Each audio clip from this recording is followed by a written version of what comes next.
So thank you for joining us today. I know when you're not doing webinars from your garden office, you're normally facilitating coaching training and coaching individuals as well as leadership teams, or you're speaking on the radio, or you're writing for various newspapers. So we're excited to hear from you today. So maybe you can start off, Reinhard. You told us that you think coaching should now be in the bread and milk aisle and not in the sweets and chocolate aisle. Although I visit the chocolate aisle more than I do the bread and milk aisle. But tell us a little bit more what you meant by that statement. Well, thanks, Jane, and thanks, Jennifer, for hosting us. So, yes, I'm in my garden office, as you know. Well, Jane knows and Jennifer knows, but for the other people, I just want to show. So, Jane is there in that building. You know, that's our house. And yes, Jane is my wife. That's why she's in that building. But being the more creative one, I decided I can't do COVID in there. I have to create a garden office. So I actually even have a LAN cable now running to my laptop. So yeah, but okay, back to the bread and milk and the chocolates aisle. So Jane, and as many know me, that I can see is online, I'm a coach and I've been working in coaching for many years. Now, before COVID, like a lot of industries, it was sort of the normal as we used to know it, you know, but COVID changed a lot of things. And I mean, certain industries literally disappeared, you know, and if they haven't disappeared, they probably will disappear. And it's not doom and gloom, it's just what it is, you know. So, I mean, it's just like, the post office almost disappeared, not because COVID, but because of emails, you know. So, a fax machine, it disappeared, you know. I mean, somebody else tried to said, "Oh, do you have a fax?" I said, "Well, I think in 1995 we had a fax machine, you know." So, I mean, certain things just disappear, you know. So obviously COVID accelerated some of these things, sadly, you know. But for coaching, I've realized that the reason people would want to have coaching might be different. And that's, you know, if we sell coaching like we used to for the needs that was there 4 or 5 months ago, people might not buy that, you know, because that might not be the immediate need. And that's what I mean about bread and milk. If times are tough, you need bread and milk. So coaching, like consulting or facilitation or even marketing, you need to learn to work in the bread and milk aisle. So what is the needs of our clients at this very moment? And we need to focus on that. And we need to sell towards that. So that's what I mean, Jay. Okay, that makes sense. But Reinhard, so what are you finding as the focus areas amongst your clients during this time? Jane, I think it's twofold. Sort of when COVID started, I think there was a lot of needs about people got nervous. And you know, of course, you know, it's tough. There was uncertain future. You know, where are we going with all of this? Will I have a job? And so there was a lot of coaching needs around just supporting the fears and emotional needs of people. And I think some of that is still there. So very much so. Um, Personally, for me, and I spoke, I mean, I see there's some coaches online that will agree with me. You know, some of our normal coaching contracts either froze or are postponed. You know, the ones where we say maybe do general like leadership behavior or coach training internally.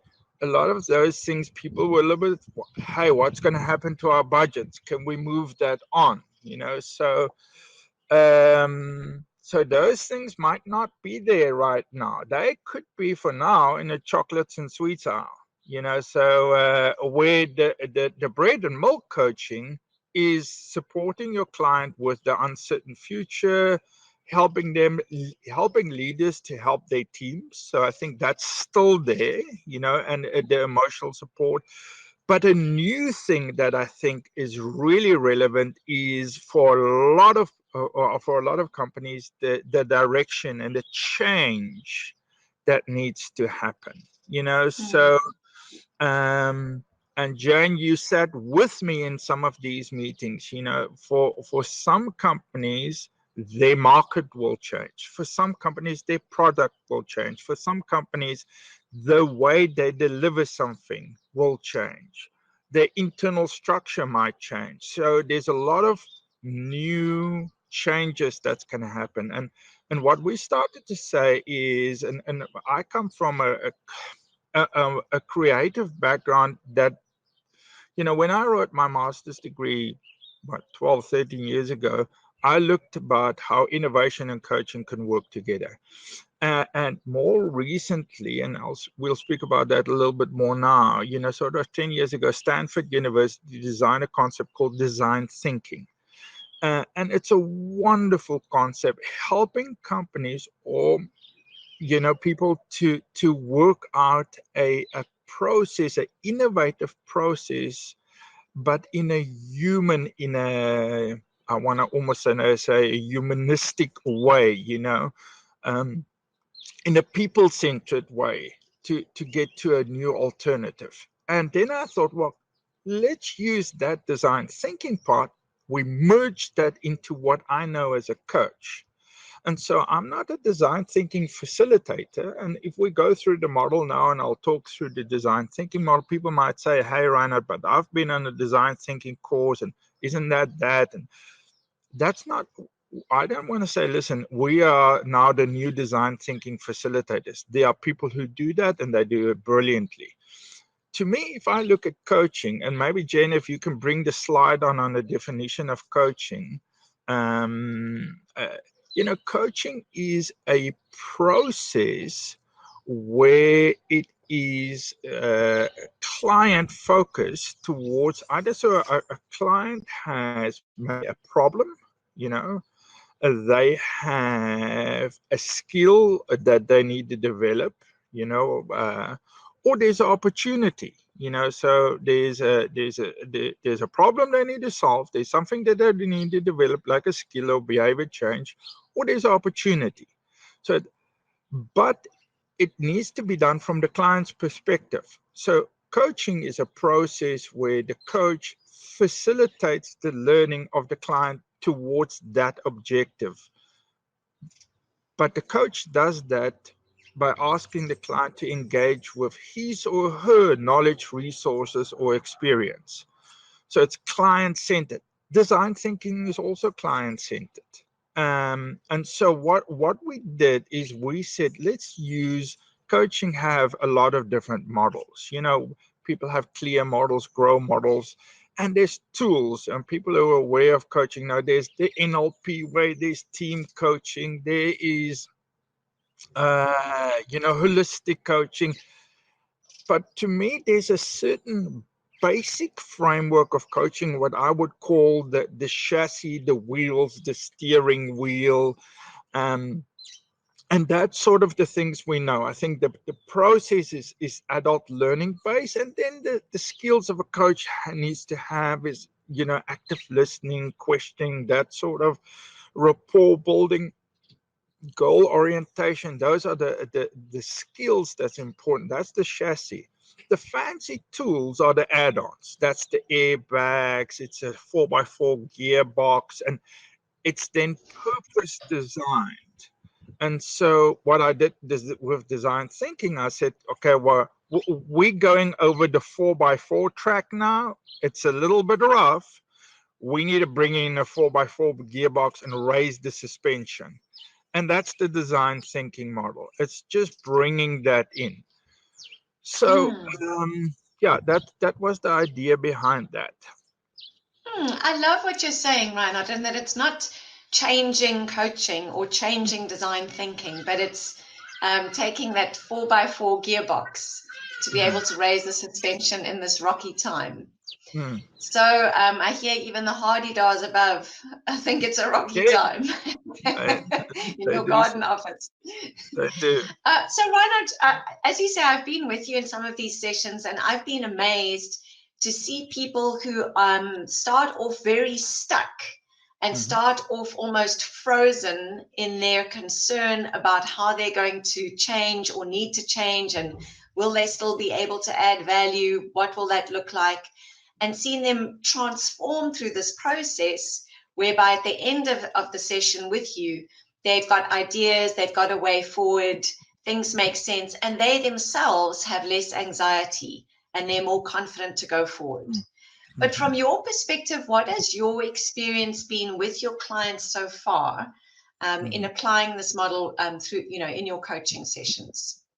Okay, well, yeah, maybe, okay, let me talk about the experience and then we can explain the model, because I think that would help too. So I think very positive. I think we've used it mainly in a team setting where there was anything from 2 to 5 people in a group, where there's a common goal, something that they need to re-engineer, redesign. And none of the companies we work with were engineering companies. They were insurance companies, they were fintech companies, IT companies. So yeah, they didn't build a car. Yeah, but there was a redesigning of processes, client focus, service deliveries, those sort of things. Two things I think, just the people we were with yesterday, well, I mean, the word the one lady used was, I feel stuck, and once, and the other 4 people in that group weren't directly in her team. They were in different departments, but they were keen to work with the tool. But once we got traction with it, everybody got involved. And in her end, she's like, thank you so much. I really feel I now have a really good idea where to go, and how to change it. And by creating a safe space where we got people from different departments in helping her on her thing, but they also then learned how they could use it where, somewhere else, so that was great. I think another thing I saw is, and we working it from a coaching perspective, I remember one of the first ones we did a month and a half ago with one of the insurance companies. In the end, we were, and we'll speak through the model now, but when we did the prototyping and I started asking some questions about, okay, what if the person's asked this? And there was almost like a freeze. And then you could see, shoo, okay, that's a tough one. And I think from a coach's perspective, now you can draw back and say, okay, my client needs a lot of support here, working with the anxiety and fear. So it's not just a process while we're doing design thinking. You are still a coach, and you can now support all that from your coaching perspective as well. So yeah, very well received. Yeah, I think so. And I think what you're describing is what you mentioned earlier. And what I see Chantal is also appreciating, an innovative process in a people-centric way. So it's wonderful to be able to combine those with the coaching using design thinking. Yeah. Well, so, yeah. No, I thought maybe Jen can throw that slide up of the design thinking process and I can talk us through it. Jen, if you can do maybe that one first, just take me and Jane out of the picture. I know Jane is lovely. I have sunspots on me, but let's just, everybody can see just that picture, Jen. I don't know if that's possible for us to see just for a few seconds, just that slide, yeah. Okay, we'll give Jen a second and she will, there we go, thanks. So typically design thinking has 5 phases. Now, some of the purists would say, Joanna just chucked in somewhere, something. Okay, I'll explain just now. Remember, we use it for purpose we need to. So it's empathize, define, ideate, prototype, and test. I put in research. And Jen, if you can just move to this next slide, and then I'll explain the process. Okay, great. So the process is empathize of design thinking is giving the client, and by the way, I've also done this with individuals. So with groups, I make them aware of the process from the start, so they know the phases of the process. But as a coach, sometimes I've coached individuals, and then they're unaware of the process because it wasn't needed to make the process explicit. So like a coach uses a clear or grow model, he or she doesn't tell the client, listen, I am now using the grow model, so they just do it. So with some individuals, I've just used this process or processes of this, but with the team, sorry, this is a bee. Don't worry, I'm not allergic to bees. So if I get stung, it might be sore, but that's about it. Okay, so the design thinking process. So you empathize with the group around their problem or the opportunity. Remember, it can be opportunity too. Now, the nice thing of coaching, if you don't know the group, it's an also nice time to emphasize with the people, get to know them, and then the problem. It's they tell their story of the opportunity or the problem. Then you ask them to define it like design thinking in a question form. A short question that's clearly defined. So it can't be a multiple layer question. That doesn't really work. And you spend some time doing that. So Jane, you've been with, some of the sessions, there was 2 hours. We spent an hour just on, empathize and define.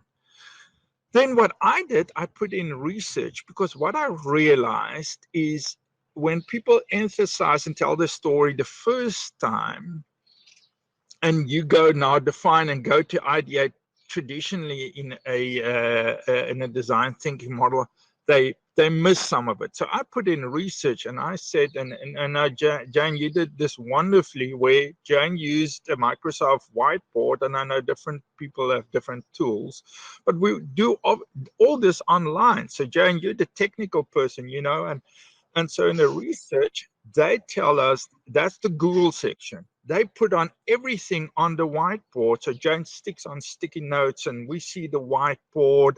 And as they talk around the problem, how is this department now going to operate past, lockdown, and there's 20 little sticky notes. And then there's a process. We said, okay, well, great. All that does, it keeps the information there that we need to use to create a new idea. Then we move to ideating. You tell them the stories about as much as possible, no judgment, the same rules of brainstorming. Now they ideate, and Jane puts on the different color sticky notes. So they see on the whiteboard all the stuff, they see the research question. This all works virtually. It's wonderful. So now Jane sticks on our little orange or pink ideate ideas. The coach must, like the design thinking facilitator, keep them back from shooting down ideas. This is the same. The beauty of what the coach can do, I also pick up a lot of process in between of the individuals and anxiety, and I make some little side notes for myself, because I know that some of that might be needed once we go further with the process and how to implement it. Then they build a prototype. Now, what we've done is we had broke most of the time this up. So we had 2 hours, they ideate, then they go away for a couple of days, think about it some more, come back, and we build a prototype, idea, strategy. The prototype can be a way of working. It doesn't have to be a physical object, but just a process. Then the coach's focus now is just asking that sort of critical Socratic way of asking questions to help the group test. So the test phase is when they put it in the department to the public, but sort of in the prototyping phase, the coach can now sort of challenge in a what's the word I'm looking for? A non-critical way, help them to rethink their process. Then they do that. Now they can do it internally if it's an internal process, or maybe test it with the group and come back. Now, as you can see, all these little crazy arrows, this is not a linear process, because you up on a little prototype bridge, and then you realize, some of it might not work. I need to dig back to ideate. Or you go to test and you realize, okay, well, the feedback from the clients or the internal client isn't that great, back to prototype or even back to ideate. So it's not a linear model. Design thinking isn't a linear model, but it's a beautiful, safe space for people to play and create new futures. And I think from a coaching perspective, it's really nice that a coach from his or her coaching skills can support the anxiety, motivate the client, helping the client through all these things. And the underlying behavioral fears and existential dimensions, the coach can then also support maybe just after the process, not during the design thinking process, but he or she would know that, okay, I need to speak to the department head about this, or some questions around that. So I think wonderful. And the great thing is works virtually. Yeah, thanks, Reinhard. Well, we really enjoyed speaking to you today in your garden office. I think that's definitely part of what's keeping you sane during this time. Oh, totally. In your creativity, you have constructed your own new world out there. And I know you're building a new wall. The whole bird cage is going to be one new wall of your office, and that's in the garage being built right now. So I appreciate your creativity and using what you enjoy to keep you sane too.